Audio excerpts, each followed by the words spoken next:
Hello, my name is Kathy Medina Deers, and I hail from Alexandria, Virginia, and I teach at TC Williams High School. Welcome to How the Internet Works. And we're going to learn about how computer systems and networks facilitate the transfer of data. AKA, we're going to talk about rules of the road today. Okay, so what will we learn? We're going to learn how the internet works. We're going to learn how data are sent through internet via packets. And we're talking about the differences between the internet and the World Wide Web. We're going to be really hitting hard on some things called protocols, okay, and how we use these protocols. And also, we're going to look at how wonderful the internet is as far as its scalability and flexibility. We're also going to look at more of these very popular protocols, the TCP, the really strict rules of the road, and UDP is like, best effort. Let's see how it goes and flows. So with that being said, let's go ahead and recap here on the packet. So if you remember a packet, remember that picture of that jigsaw puzzle? We've got jigsaw puzzles like all our data, and we have to cut it up and throw it into this envelope, this packet that has a sender and receiver on it, and we're going to send it down the path.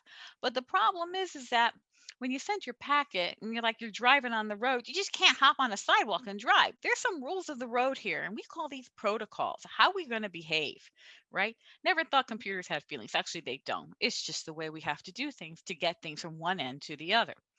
And so, who's in charge of writing the rules of the road? So, we've got this lovely Internet Engineering Task Force, and they went ahead and they got together and they discussed the protocols, the kind of rules that we need to use to be able to send that information from one computing device to the other. The mother of of computer protocols is the OSI model. It's open systems. And the key word is open, which means you can hop on, but you got to follow the rules. And then we're going to talk about TCP. It's a really popular protocol set of behaviors.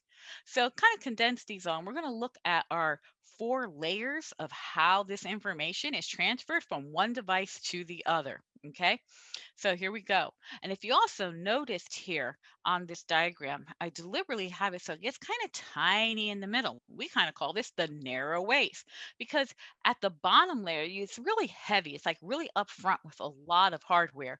Then we go ahead and we get our lovely IP address, and then we're going to start using all these applications, which kind of be top heavy too. So network access layer, this layer deals a lot with the hardware, okay, setting up things in the hardware in order to go ahead and send things along. And this usually starts with something like an Ethernet cable or a network internet card, a NIC card, or a Wi-Fi card. And each of our computing devices has this. And actually, each on these cards is something called a MAC address, which is very unique to each card. It's kind of like burnt on. And so we actually will hop from one computer to another computing device, pop from one card to another. So again, we're pulling ones and zeros. Remember, computers don't talk, they use numbers here. Now we're going to hop into the narrow waist, the internet protocol layer here. And this is where you have your packets get set up with metadata. It's going to have your sender IP and your receiver IP, and it's actually going to go through a path of your routers. And we kind of discussed this before, but if you can see here, it's got like the MAC addresses on the envelope. So not to date myself, you kind of have to think about this from way back in the day, way before cell phones. When I was teaching, students used to actually send notes from one side of the class to the other. They couldn't text each other. And they would get on the note and they would put who they wanted to go to. And then they would have to get someone to agree, kind of sneakily in the row next to them, to grab the note and then send it along. And that person would have to find somebody. That's kind of what's going on here. You've got this note and you're going to tap this router and it's like, I got to send it. I want it to reach so and so with this IP address over here. And this router can either take and says, yes, I know where it's going, or I can't right now. Okay, and it finds a path. So over here, they're interchanging their information and it's flowing right through and it's meeting its destination. And this is one path it's taking with the help of the routers. Okay, and you can see it could have taken a different path. So that note could have been from one side of the room to the other side of the room, as I would say, taking another path. What's wonderful is that because of this, the internet is flexible, it's scalable, it's able to change size and scale and meet the demands that are out there. So, and at this layer though, what's essential is that you've obtained your IP address, okay? So, talk about more of scalabilities. If you can think about that, when you start, you have a local area network, and your local area network is something like you have at home or within your classroom or your school. Those local area networks from like one floor of a school building and another floor of a school building create a small intranet, which is hundreds to thousands of your LAN systems. Intra, meaning within. You've got all these intranets and they want to talk to each other. Well, they hop onto what we call an autonomous system that has thousands of these intranets.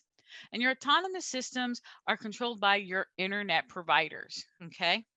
And with that being said, we have all these hundreds and thousands and autonomous systems, and they want to join the bigger version of the internet.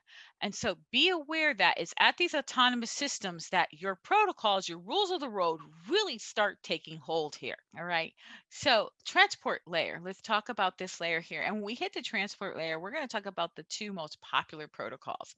We've got TCP and we have UDP. And TCP is a lot, it's stricter in the sense that it makes sure that the package has been delivered. And it does this by what we call a three-way handshake. And when you think about the three-way handshake, you want to think about something like certified mail.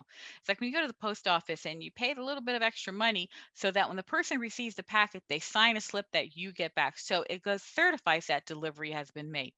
UDP is more lax. It's like best effort. It's like putting the envelope, your packet in the mailbox and saying, hey, hopefully you get it. And most of the time you do get it. And underneath these protocols, we'll just use something called maybe like a unicast, a multicast, or a broadcast. Okay. So talking about internet and transport layers a little bit more, when we hit this part, we need to talk about our IP. Okay. And our IP is given to us in usually 32 bits and 4 octets. And remember, the computer is going to think about numbers. Its way of communication truly is through bits. Okay. And so when we look at this system, we have to understand that we are sending an IP address that truly is a number system with these 4 octates. Okay, if we're in IPv4, all right. So let's look at the application layer. And I'm going to start with the DNS because in the application layer, we have this domain name service. Because let's face it, we're not going to memorize numbers. We, by nature, don't. We like to talk in our lovely high level language.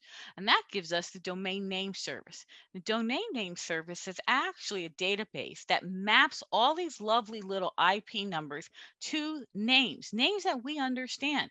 And what's wonderful, our DNS, our domain name service, will actually subset this. So we'll have like .edu, .com, .org, .edu. You know you're sending it to some type of educational institute. .org, organization, .com. So that's what domain name service does for us.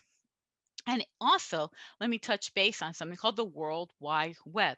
World Wide Web is not the internet. It may seem like it's the internet. It looks like the internet, but guess what? It is not the internet. What the World Wide Web is a bunch of linked data pages. So you go ahead and you get on the web and you're actually on a page that's using our HTTP, right? It's a hypertext protocol. So we've got all these rules of the road here depending on what we're using. And that page will link to another page, but it's not the internet. So, with that all being said, let's go ahead and have like a small recap here. So, we joined the network. Our computer gets its IP. It's going to get the IP from another protocol, dynamic host configuration protocol.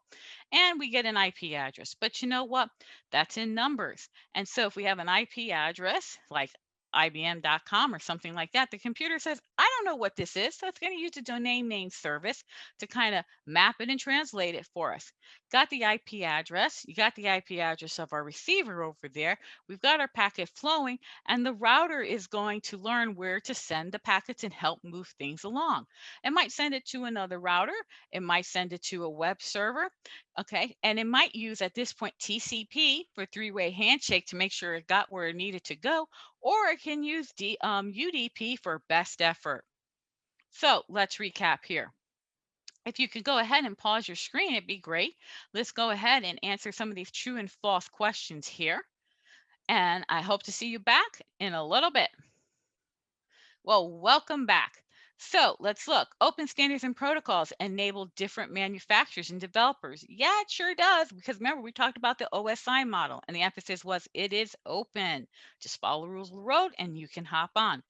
The IETF is a task force used to enforce laws to keep manufacturers out.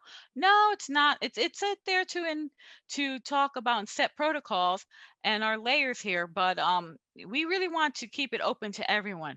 Routers are determined in advance and are not flexible. No way, totally the opposite. Routers go ahead and help push things along. They're really flexible. They're like, hey, if you can't take it, maybe I can send it your way. Protocol, definitely a set of agreed upon rules. UDP guarantees transfer and it's faster. It's faster, but it doesn't guarantee. World Wide Web is not the internet. Remember, we're linking pages. And HTTP is a protocol that is used by the World Wide Web. Sure enough is. So what should you take away? How the internet works? How do we send packets? The differences between the internet and the World Wide Web. Difference is World Wide Web is not the internet. So with that being said, we've got things how we access the internet. Remember the protocols, we're starting with hardware. Okay, you got to lay down that hardware first, get your IP address, transport it, and you're using a bunch of applications. Internet is flexible, it's scalable. Common protocols, TCP, UDP, and we get our IP. So I hope you've enjoyed the lecture. Welcome to the internet. Thank you very much. This is Mrs. Catherine Medina De Villiers signing off.